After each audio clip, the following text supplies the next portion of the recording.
ایک دوست نے سوال کیا ہے کہ لوگوں سے تو اکتا گیا ہوں، بھیڑ سے جی اٹھ گیا ہے، محفل مزہ نہیں دیتی، محفل سے جی گھبراتا ہے، مگر تنہائی میں بھی وہ لطف نہیں ہے جس کی آپ بات کرتے ہیں۔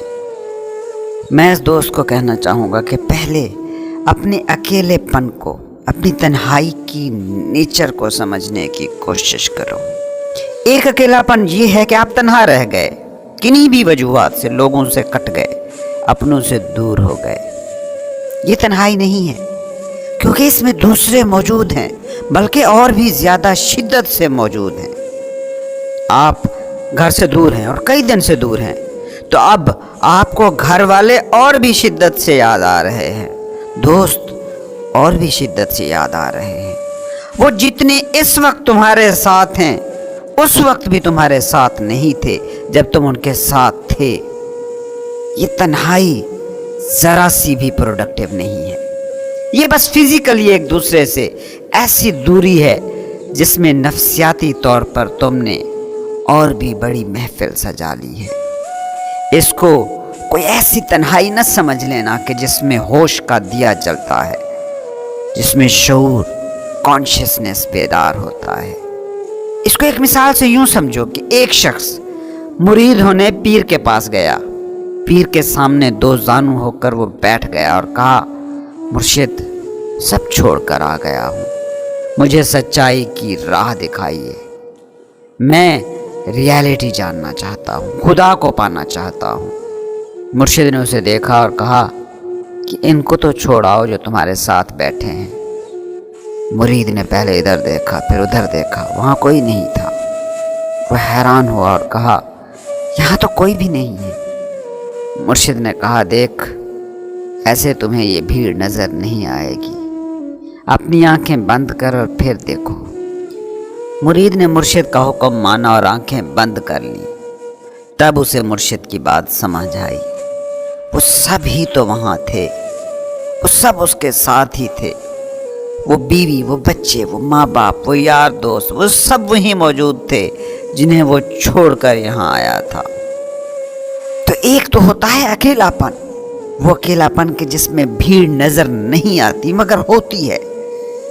یہ وہ تنہائی ہے جس میں دوسرا فزیکلی موجود نہیں ہے، مگر نفسیاتی طور پر وہ موجود ہی نہیں ہے، دماغ پر حاوی ہو رہا ہے۔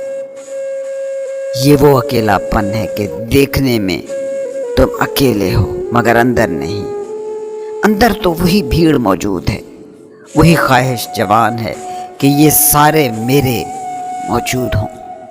کوئی باہر سے تمہارے پاس آئے گا تو دیکھے گا کہ ہاں تم اکیلے بیٹھے ہو، مگر تم اندر سے جانتے ہو کہ تم اکیلے نہیں بیٹھے ہو، یادوں میں پوری کی پوری محفل سجی ہے۔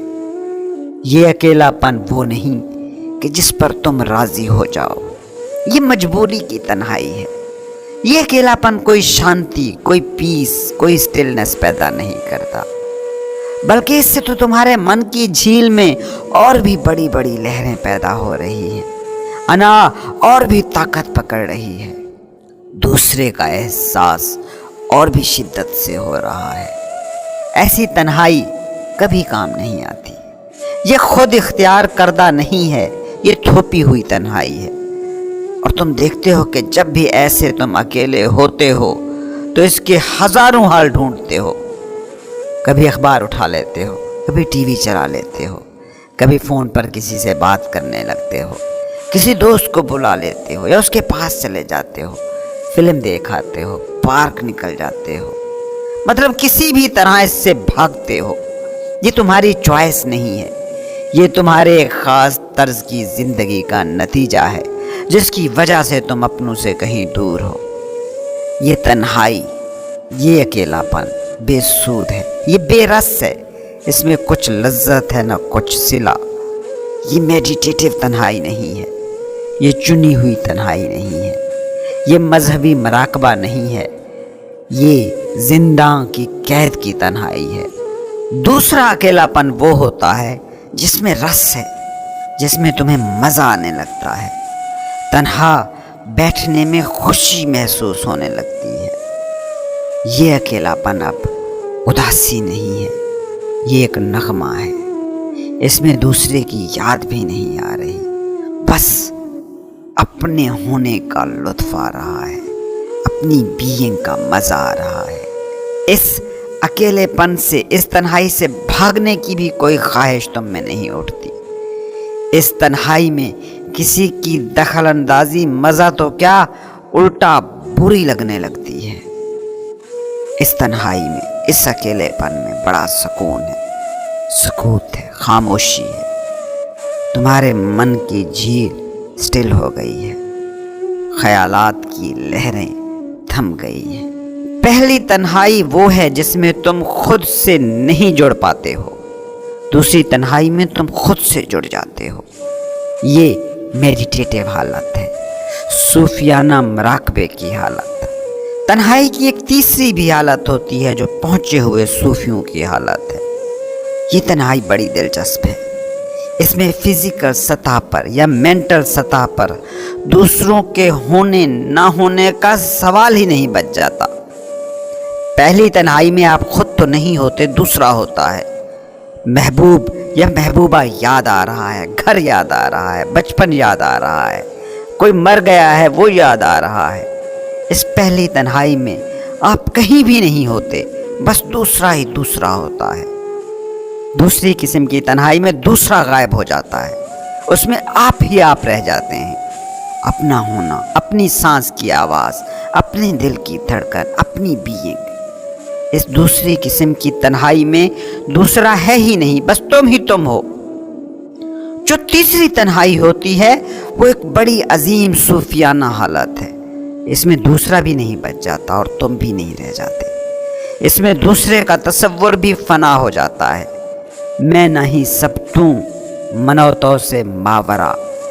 یہ تنہائی کی وہ حالت ہے کہ جس میں ارد گرد ہزاروں لوگ بھی بیٹھے ہوں تو تنہائی میں کوئی فرق نہیں پڑتا۔ بازار یا جنگل اس تنہائی کو بڑھاتا یا گھٹاتا نہیں، یہ الٹیمیٹ ریالٹی میں زم ہو جانے کی حالت ہے۔ یہ حقیقی تنہائی ہے۔ اس بات کو سمجھیں کہ میں موجود ہے یا تو موجود ہے، یہ دونوں ایک ہی سکے کے دو رخ ہیں۔ یا اس کو یوں دیکھیں کہ پہلی قسم کی تنہائی میں تمہارے پاس سکے کا وہ رخ ہے جس میں دوسرا سامنے ہے، میں ہے ہی نہیں۔